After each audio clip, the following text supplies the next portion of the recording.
Days of Our Lives, early spoilers, January 26-30. Dimitri faces brutal attack as Brady reaches his limit. Salem's art world shatters as violence collides with creative genius, while a hero's breaking point threatens to unleash a different kind of masterpiece.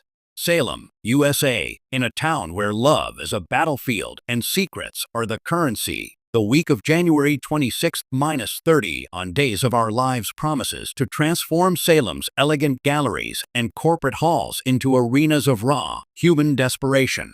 This isn't just about salacious affairs or long-lost twins.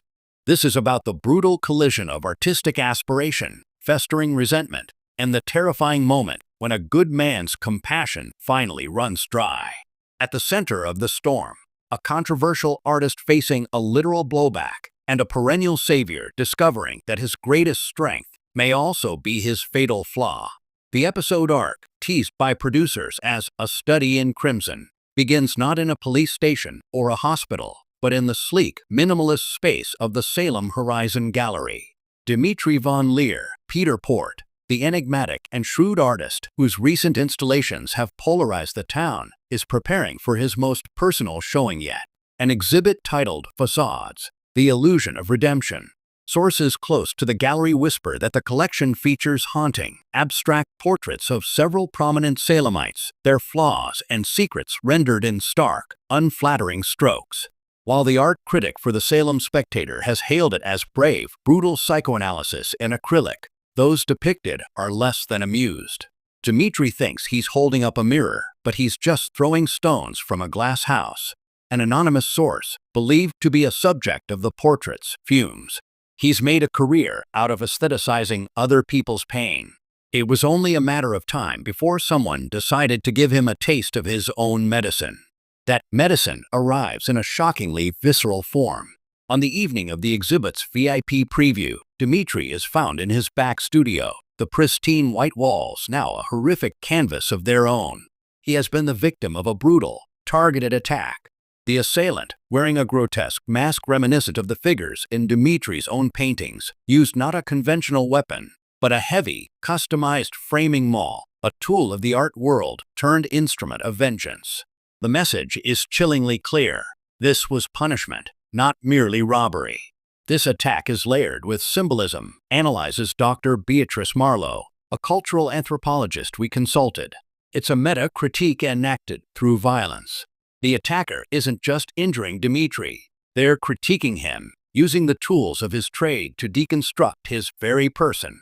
It's a monstrous piece of performance art, turning the artist into the art in the most tragic way possible. The list of suspects is, ironically, a gallery of Dimitri's own creations. There's Clyde Weston, James Reed, whose portrait allegedly reduces him to a snarling, primitive beast.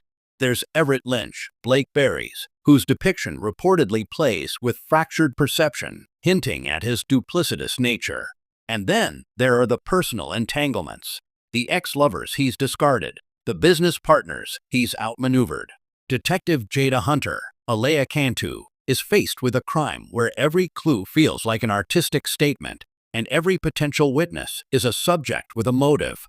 This isn't a whodunit, a production insider reveals. It's a why-done-it, and the why is rooted in the profound, narcissistic injury Dimitri specializes in inflicting. The investigation will force everyone in his orbit to stare at their own portrait, their own perceived sin, and ask themselves how far they go to smash it. As Dimitri fights for his life at University Hospital, another kind of fracture is occurring across town at Titan Industries.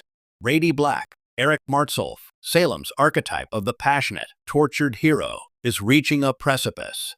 For years, Brady has been the town's emotional shock absorber, bearing the weight of his parents' legacies, his lover's betrayals, his brother's schemes, and his own addictive demons.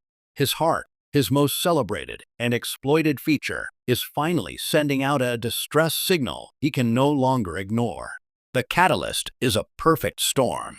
The relentless corporate warfare with Constantine, John Kapelos, is pushing Titan to ethical brinkmanship. The ever-present shadow of his father, Victor, looms larger than ever. And most critically, the chaotic spiral of his loved ones, particularly the ongoing saga involving Teresa, Emily O'Brien, Tate, and now a newly vulnerable Dimitri, is demanding from him a bottomless well of support he simply does not have. Brady has spent a lifetime mistaking crisis for purpose, notes our insider. He's addicted to the drama, to being the white knight. But what happens when the knight is exhausted? When the armor is cracked? This week, we see him truly ask, who takes care of the caretaker? The answer terrifies him. In a pivotal scene, after being pulled in one too many directions, Brady is said to have a silent, seismic breakdown in the Titan boardroom. No smashed vodka bottles, no screaming matches. Instead, it's a chilling, quiet unraveling, a man realizing that his greatest strength, his capacity to feel and forgive so deeply, is the very flaw that has allowed others to bleed him dry. This isn't Brady on a bender. This is Brady undergoing a philosophical collapse. He's questioning the core narrative of his life. Eric Martsolf delivers a masterclass in quiet desperation, a crew member shared.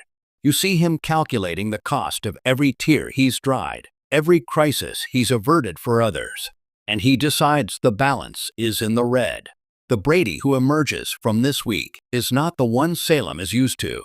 He's colder, clearer, and potentially more dangerous than any villain because he believes he's finally practicing self-preservation. The convergence of these two storylines, Dimitri's physical attack and Brady's psychic one, creates a fascinating dialectic. Both men are, in their own ways, manipulators of narrative, Dimitri through his art, Brady through his emotional labor. Both are now facing violent repercussions for the roles they've played. One is attacked for holding the mirror too honestly. The other is breaking for holding the mirror too selflessly. As the week culminates, expect shocking alliances. Could Brady, in his new state of ruthless clarity, find an unexpected common cause with the wounded Dimitri? Could Teresa, seeing both her brother and her sometime protector fracturing, become an unlikely anchor? And lurking in the wings, what role will the ever-observant Maggie, Suzanne Rogers, or the scheming Constantine play in this new landscape? The week of January 26th-30 on Days of Our Lives is more than a set of spoilers. It's a thesis statement on the price of perception in a town built on illusions. It asks, is any portrait, any act of love, any sacrifice worth the violence it can incite, whether from without or within? In Salem, the answer is always written in anything but black and white. Tune in for a week where the only thing more dramatic than the crime will be the fallout, and where a hero's limit may be the most creative and destructive force of all.